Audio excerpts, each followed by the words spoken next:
Pada kesempatan kali ini, kami kelompok 5 dari kelas A akan mempresentasikan mengenai klasifikasi suara spesies burung berbasis machine learning dan deep learning dengan perbandingan representasi fitur audio. Sebelumnya, perkenalkan, saya Nimade Yunia Wulandari dengan NIM akhir 043. Selanjutnya kami akan beranjak ke latar belakang, di mana audio merupakan salah satu bentuk data multimedia yang banyak dimanfaatkan, salah satunya untuk birdsong classification, yaitu proses mengidentifikasi spesies burung berdasarkan karakteristik suara yang dihasilkan. Nah, setiap spesies memiliki pola vokalisasi yang berbeda, baik dari sisi frekuensi, spektrum, maupun pola temporal. Namun, sinyal audio tidak dapat langsung diproses oleh algoritma machine learning, sehingga diperlukan proses ekstraksi fitur untuk mengubahnya menjadi representasi numerik. Pada tugas ini, kami menggunakan 3 skenario representasi fitur, yaitu MFCC, lalu penambahan chroma, serta penambahan spectral features dan fitur domain waktu, yang kemudian diuji dengan algoritma SVM, random forest, dan CNN. Nah, berdasarkan latar belakang tersebut, tujuan tugas kami kali ini adalah memahami proses pengolahan dan representasi data audio, menganalisis pengaruh penggunaan ketiga skenario representasi fitur terhadap performa klasifikasi, serta mengevaluasi kinerja model yang digunakan. Tugas ini mengasumsikan bahwa setiap rekaman telah memiliki label spesies yang tepat dan proses preprocessing serta ekstraksi fitur mampu merepresentasikan karakteristik vokalisasi burung hingga evaluasi model yang objektif.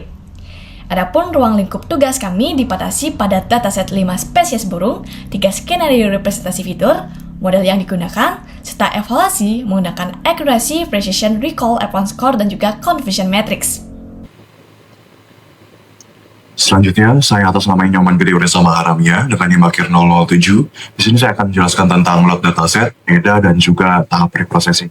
Di sini kita mulai dari tahap load dataset terlebih dahulu, di mana tahap ini itu diawali dengan membaca metadata dataset yang berformat CSV menggunakan library Pandas, yang mana jumlah data yang kami gunakan itu 5.422 data dengan 19 kolom yang membuat informasi terkait setiap rekaman audio. Lalu selanjutnya dibentuk kolom full audio path dengan menggabungkan direktori penyimpanan dan nama berkas audio untuk mempermudah proses akses terhadap rekaman pada tahap preprocessing nanti. Lalu selanjutnya ada tahap PDA, yang mana di sini tahap ini itu dilakukan untuk memahami karakteristik dataset sebelum memasuki tahap preprocessing dan pemodelan. Nah, di sini juga ada distribusi data, yang mana tahap distribusi data ini dilakukan untuk mengetahui apakah terdapat ketidakseimbangan jumlah data atau passing balance itu antara kelas yang berpotensi mempengaruhi proses pelatihan model atau yang bisa disebut dengan data imbalance. Yang mana di sini kita dapat lihat bahwa terdapat 5 label, yaitu ada Sun Sparrow dengan jumlah data 1256, ada Northern Mockingbird yang jumlah datanya itu 1182. Lalu di sini juga ada Northern Cardinal dengan jumlah data 1074. Di sini juga ada American Robin dengan jumlah data 1017. Dan di sini juga ada Bewick Brand dengan jumlah data 893. Di sini kita dapat lihat di grafiknya bahwa data yang dikumpulkan ini sudah didistribusi dengan cukup seimbang karena tidak ada yang terlalu jomplang, tidak ada yang terlalu banyak dan juga tidak ada yang terlalu sedikit. Dan di sini juga label dengan data yang paling banyak itu berjumlah 1.200 dan juga yang paling rendah itu memiliki jumlah data yang hampir menyentuh 900 data, sehingga ini dapat dikatakan seimbang. Di sini kita lanjut ke bagian distribusi durasi audio, yang mana di sini dapat kita lihat bahwa ada count yang bernilai 100, yang ini berarti bahwa ada 100 data acak yang diambil untuk dilakukannya pengecekan statistik durasi audio. Lanjut, di sini ada min, yang mana min ini bernilai 3, yang berarti bahwa rata-rata durasi dari 100 file audio itu adalah 3 detik. Selanjutnya ada STD atau standar deviasi yang bernilai 0, yang berarti ini bahwa tidak ada perbedaan durasi antara setiap filenya, yang berarti juga bahwa setiap file audio itu berdurasi sama. Di sini ada min 25%, 50%, 75%, dan max yang sama-sama bernilai 3. Yang ini berarti bahwa file dengan durasi terpanjang dan juga file dengan durasi terpendek itu sama-sama memiliki durasi yang sama, yaitu 3 detik. yang berarti bahwa semua file yang ada pada dataset memiliki durasi 3 detik. Lalu selanjutnya ada visualisasi waveform atau visualisasi domain waktu, yang dimana visualisasi ini tuh digunakan untuk menggambarkan perubahan amplitudo sinyal terhadap waktu. Nah, visualisasi ini memberikan informasi mengenai pola intensitas suara, keberadaan bagian hening atau silence, serta kemungkinan adanya gangguan atau noise pada rekaman yang perlu ditangani selama proses pre-processing. Lalu kita dapat lihat di sini ada visualisasi dari waveformnya. Di sini terdapat amplitudo dan juga waktunya atau tentang waktunya. Di sini juga terdapat visualisasi spektrogram ataupun visualisasi domain frekuensi, di mana kami di sini menerapkan metode short time Fourier transform atau STFT, yang mana transformasi ini mengubah sinyal audio menjadi representasi 2 dimensi yang memperlihatkan hubungan antara waktu, frekuensi, dan intensitas energi suara, yang mana spektrogram ini kemudian dikonversi menjadi skala desibel atau dB, sehingga pola frekuensi khas dari setiap spesies burung itu dapat diamati dengan lebih jelas dan juga dapat digunakan sebagai dasar dalam proses ekstraksi fitur maupun analisis karakteristik audio. Di sini kita dapat melihat dari visualisasi spektrogramnya, yang di sini terdapat suara burung, yang dimana suara burung itu terdengar di frekuensi 4000 hingga 8000 Hz. Sedangkan juga di sini terdapat noise, yang mana noise itu terdengar di 0 hingga 128 Hz.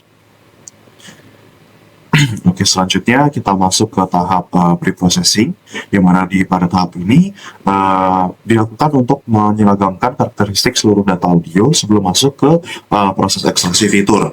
Nah, implementasi pre-processing pada penelitian ini menggunakan pustaka Librosa yang menyediakan berbagai fungsi untuk pengolahan sinyal audio. Nah, sini tahapan proses yang kami gunakan itu ada resampling, normalisasi, trimming silence. Nah, di sini resampling itu dilakukan untuk membuat semua file audio itu dikonversi menjadi sampling rates yang besarnya itu 22.050. Nah, sehingga seluruh rekaman itu memiliki representasi frekuensi yang seragam dan dapat membuat proses ekstraksi fitur itu menjadi lebih konsisten pada tiap sampelnya. Nah, nilai 22.050 Hz ini dipilih karena mampu mempresentasikan frekuensi hingga 11 kHz berdasarkan teorema Nyquist, sehingga mencukupi untuk menangkap rentang waktu frekuensi dominan suara burung sekaligus lebih efisien dari sisi komputasi dibandingkan sampling rate yang lebih tinggi.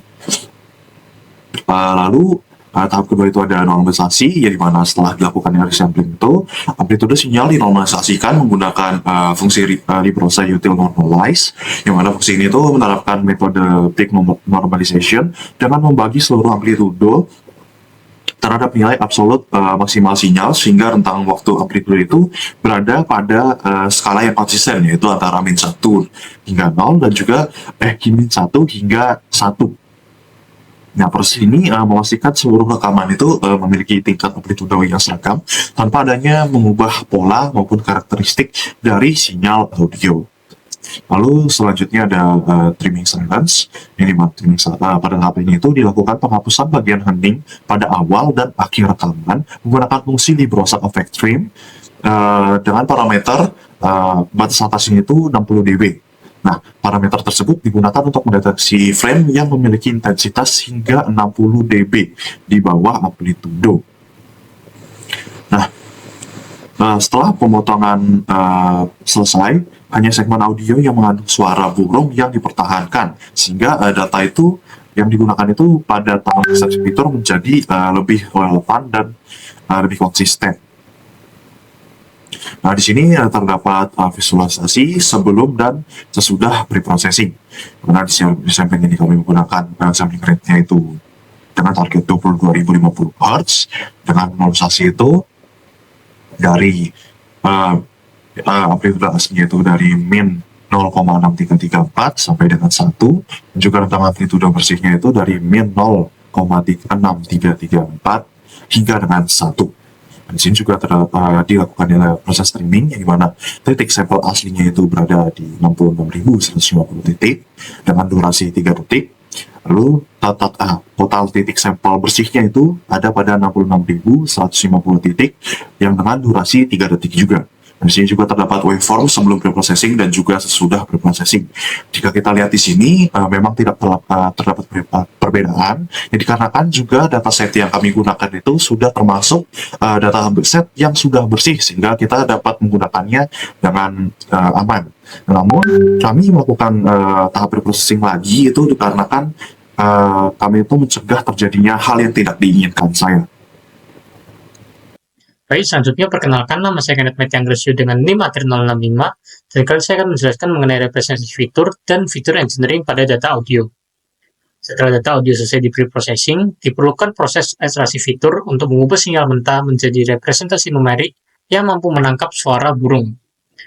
Yang pertama adalah representasi domain waktu, di mana terdapat RMS energy yang mengukur energi atau tingkat kekerasan suara pada tiap frame. Dan yang kedua adalah zero crossing rate, yaitu mengukur seberapa sering sinyal melintasi nilai 0. Selanjutnya adalah representasi pada domain frekuensi. Yang pertama terdapat spectral centroid yang mengukur titik berat energi frekuensi. Yang kedua adalah spectral bandwidth yang mengukur seberapa lebar penyebaran energi di sekitar centroid tersebut. Dan yang ketiga adalah spectral contrast yang mengukur selisih energi antara puncak dan lembah spektrum pada 7 pita frekuensi yang ada. Lalu untuk representasi tambahan, kami menggunakan chroma feature, di mana ini akan memetakan energi spektral ke dalam 12 kelas nada musik yang ada.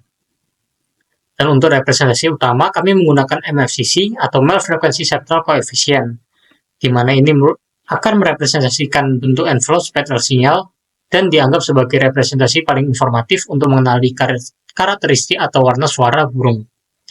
Di mana pada kasus ini kami menggunakan 13 koefisien pertama yang menyimpan identitas suara. Lalu selanjutnya, karena fitur-fitur ini awalnya berbentuk deret nilai per frame dengan panjang yang bervariasi, maka dilakukan tahap feature engineering yang berupa agregasi statistik, yaitu di mana kita akan menghitung nilai min, standar deviasi, nilai minimum, dan nilai maksimum dari setiap fitur. Di mana untuk fitur berdimensi tunggal seperti RMS, CCR, spectral centroid, dan spectral bandwidth masing-masing akan menghasilkan sejumlah 4 fitur. Lalu sementara itu untuk fitur berdimensi spectral contrast yang memiliki 7 pita frekuensi akan menghasilkan sebesar 28 fitur. Dan untuk chroma feature yang memiliki 12 kelas nada akan menghasilkan sebesar 48 fitur. Dan yang terakhir untuk MFCC dengan 13 koefisien akan menghasilkan jumlah fitur terbanyak yaitu 52 fitur. Di mana jika keseluruhan ini dijumlahkan, satu sampel audio burung maka akan direpresentasikan ke dalam total 144 fitur dalam bentuk satu vektor berdimensi tetap. Baik, selanjutnya saya Nima Denia Wulandari dengan NIM AHIR 043 akan menjelaskan mengenai proses pelatihan model machine learning tradisional yang kami lakukan. Dan di sini kami menggunakan 2 algoritma klasifikasi, yaitu SVM dan juga Random Forest. Dan kedua algoritma ini kami training dengan 3 skenario representasi fitur, di mana di sini kami membuat data frame skenario pertama, yaitu MFCC saja terdapat 52 fitur. Lalu di sini skenario kedua dengan penambahan chroma features itu 100 fitur, dan skenario ketiga itu penambahan spectral features dan juga domain waktu dengan totalnya itu 144 fitur. Nah, lalu untuk proses training kami menggunakan stratified group key fault, itu sebanyak 5 fault yang kami pilih karena berdasarkan dataset dan juga dari metadata itu kami ketahui satu rekaman asli itu bisa menghasilkan beberapa segmen audio. Jadi di sini kami mencegah terjadinya data leakage antara data latih dan juga data uji. Nah, selanjutnya di sini kami melakukan grid search CV untuk memperoleh kombinasi hyperparameter terbaik pada masing-masing algoritma. Dan setelah model terbaik kami peroleh, kami melakukan evaluasi dengan cross validation agar tiap sampel itu diuji pada data yang belum pernah dilihat oleh model sebelumnya. Lalu beranjak di sini ke metrik evaluasi, kami menggunakan accuracy, precision, dan F1 score serta confusion matrix untuk melihat pola kesalahan klasifikasi pada setiap spesies burung. Dan tentunya penggunaan beberapa metrik ini kami lakukan karena akurasi saja belum cukup untuk menggambarkan performa model pada masing-masing kelas spesies burung. Baik, selanjutnya di sini kami akan memaparkan hasil sekaligus analisis kami terhadap perbandingan ketiga skenario representasi fitur terhadap hasil evaluasi model. Jadi di sini berdasarkan hasil pengujian, di sini penggunaan MFCC saja pada skenario pertama itu dengan total 52 fitur sudah menghasilkan performa awal yang cukup baik, dimana dengan akurasi 67,67% pada SVM dan 63,21% pada random forest. Dan hasil ini menunjukkan kalau MFCC itu sudah mampu merepresentasikan karakteristik dari spektral utama sinyal audio. Jadi sebagian besar pola vokalisasi antar spesies itu sudah bisa dibedakan. Oleh karena itu, dari MFCC ini kami analisis dapat digunakan sebagai baseline yang baik dalam klasifikasi audio. Berlanjut pada skenario kedua, itu ada penambahan chroma features dengan total 100 fitur. Itu kami tinjau untuk performanya tidak signifikan. Jadi akurasi SPM di sini bahkan sedikit menurun dari 67,67% jadi 67,61%. Sedangkan di random forest itu meningkat sedikit saja menjadi 64,88%. Nah, kondisi ini menunjukkan bahwa dari penambahan chroma features, informasi distribusi energi pada setiap pitch class itu belum menjadi pembeda utama antar spesies burung pada dataset yang kami gunakan. Jadi informasi yang ditambahkan oleh chroma itu belum cukup untuk meningkatkan kemampuan model dalam melakukan klasifikasi secara konsisten. Nah, beranjak di sini ke skenario ketiga. Nah, peningkatan performa ini baru terlihat pada skenario ketiga setelah spectral features dan juga fitur domain waktu itu kami tambahkan. Jadi di sini akurasinya dapat dilihat itu meningkat menjadi 71,52% pada SVM dan 67,83% pada random forest. Dan hasil ini mengindikasikan bahwa proses klasifikasi tidak hanya memerlukan informasi spektral yang ditangkap oleh MFCC maupun distribusi energi pada pitch class atau kelas nada, tapi juga karakteristik lain seperti distribusi frekuensi dan juga perubahan energi sinyal audio terhadap waktu. Jadi di sini untuk skenario ketiga itu kombinasi berbagai representasi fitur itu menghasilkan informasi yang lebih lengkap sehingga kemampuan model machine learning tradisional baik SVM maupun random forest itu dalam membedakan spesies burung menjadi lebih baik. Baik, perkenalkan saya Dio Majari Disaputra dengan NIM 248961070 akan melanjutkan ke bagian deep learning dalam klasifikasi kicauan burung. Pertama di sini kita setup dan juga load metadatanya, langsung saja masuk ke bagian preprocessing audio dan juga ekstraksi spektrogram. Nah, untuk deep learning sendiri, datanya tidak bisa langsung menggunakan data tersebut, harus diubah dulu ke dalam spektrogramnya. Itu kita di sini akan melakukan preprocessing terlebih dahulu, di mana itu kita langsung load datanya, di mana data yang ada itu sama semua berdurasi 3 detik. Setelah itu datanya kita trim untuk menghilangkan hening bagian awal dan juga bagian akhir. Karena melakukan habis trim ini kita akan melakukan normalisasi amplitudo.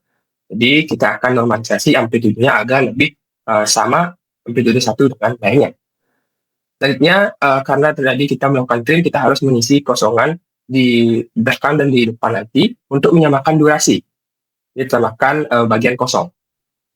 Kemudian setelah itu data tersebut akan dikonversi dari awalnya berupa audio menjadi sebuah gambar mesh spektrogram dengan library Librosa fitur mesh spektrogram. Kemudian hasil gambar tersebut akan di-resize menjadi ukuran 128 kali 128 dan untuk skalanya, untuk pewarnaannya dia awalnya menggunakan grayscale dari satu channel, kemudian diubah menjadi 3 channel dengan ukuran yang sama. Kemudian di sini setelah kita ekstrak, kita akan simpan datanya berupa data PY agar nanti memudahkan lagi saat run ulang. Kemudian lanjut ke bagian visualisasi, seperti inilah hasil dari MEL spektrogram dari beberapa contoh audio. Nah, selanjutnya kita masuk ke data string dan juga label encoding. Jadi untuk labelnya kita encode menjadi berupa angka 0 sampai 1 dan juga seterusnya sesuai dengan jumlah label yang ada. Kemudian kita menyiapkan array untuk ID. Ini untuk menjaga fragmen-fragmen dari audio agar nanti saat di-split itu tidak terjadi data leak yang dimana dapat menyebabkan bocornya data. Dimana print fragmen untuk train itu bisa ada di tes secara bersamaan. Nah, ini fungsinya untuk group shuffle dari split. Kemudian kita masuk ke arsitektur train custom CNN. Dari data mass spektrogram 3 channel tadi yang sudah kita dapatkan. Nah, kita akan men-train tersebut ke dalam model CNN ini. Nah, CNN ini kita bangun dengan beberapa layer di mana ada convd, kemudian ada max polling dan batch normalization. Ini terjadi 3 kali agar CNN dapat memahami pola yang ada pada gambar-gambar pada pixel-pixel yang ada. Kemudian dilanjutkan dengan layer flatten, dense, dropout, dan dense. Dense ini memberikan ruang berpikir untuk deep learning untuk mengambil keputusan lebih baik. Kemudian ada dropout di sini berfungsi untuk mencegah overfitting. Kemudian untuk sebelum dijalankan, CNN harus dikompil dengan optimizer Adam dan loss function, kategorikan corresponding, dan matrix akurasi. Kemudian kita train modelnya di sini.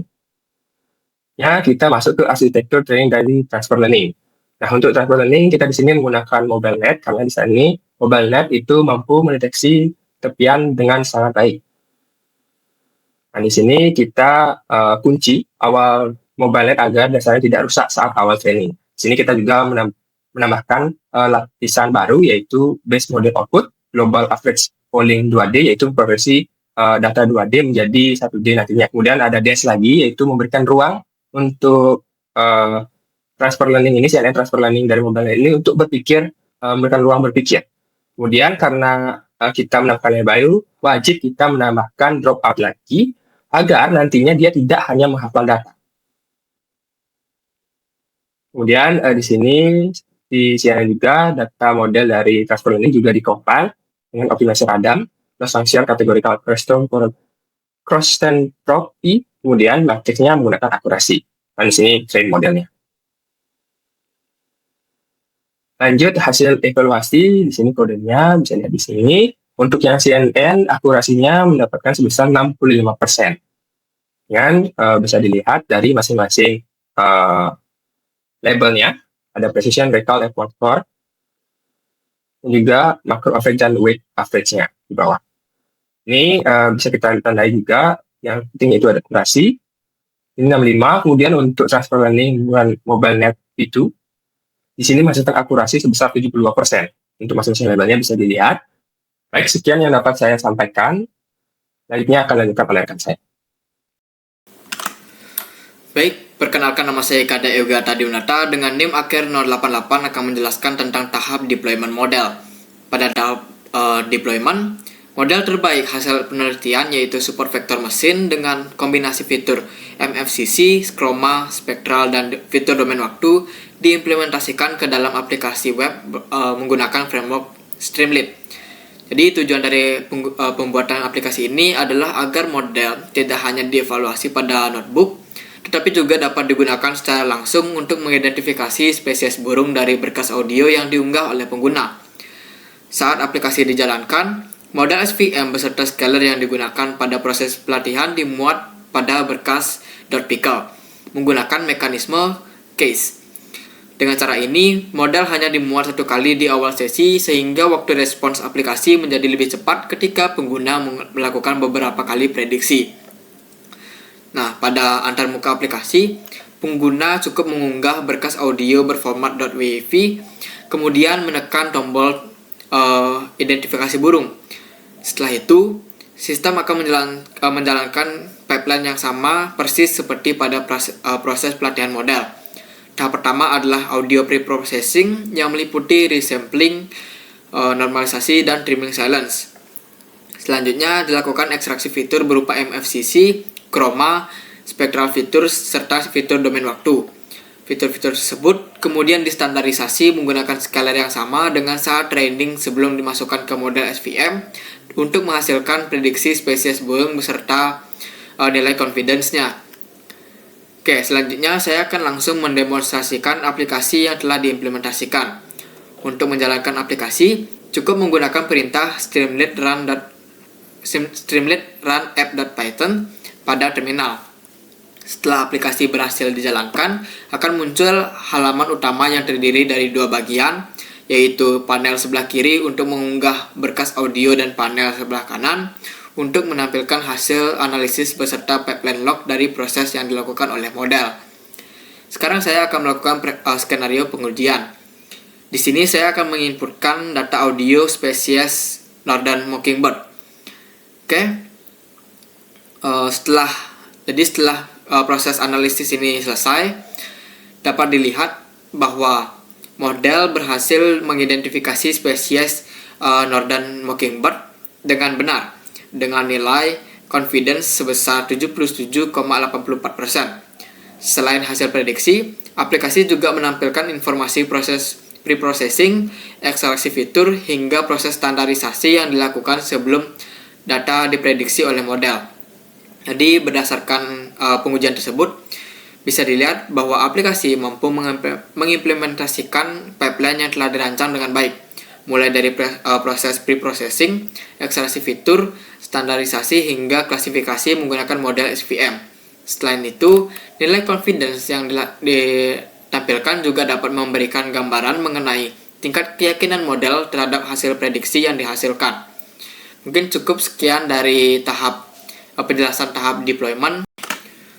Oke, jadi kesimpulannya adalah penelitian ini berhasil membangun pipeline klasifikasi suara burung mulai dari tahap preprocessing, ekstraksi fitur, hingga evaluasi model.